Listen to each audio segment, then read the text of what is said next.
Hey, this is an unboxing, ProTinkerToys.com, ProTinkerToys.com, unboxing. Make sure you like and click the buttons on the bottom. And you know, we forgot to put that on the other videos, but we're going to start doing on these.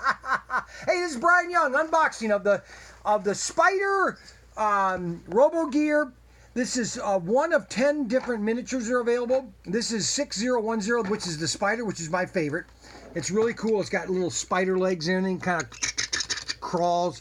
And it's got two missile launchers that you just put basically the missile in like this. And then you pull the trigger and it shoots a little missile. Now, this is all part of a game, and because you basically have to try to shoot your enemy, and if you hit him, then you get a point based on the instructions. So let's open this up and show you all the different components of it. So this is the Spider, that's the body, the legs, this is the body. And don't forget, this is really cool because this is just a snap together. You don't necessarily need glue and everything. Everything just kind of snaps together, all right? And you get lots of ammo. You get the guy that comes with it. This is the data card when you play the game, okay? And this is an unboxing of the Robogear Spider.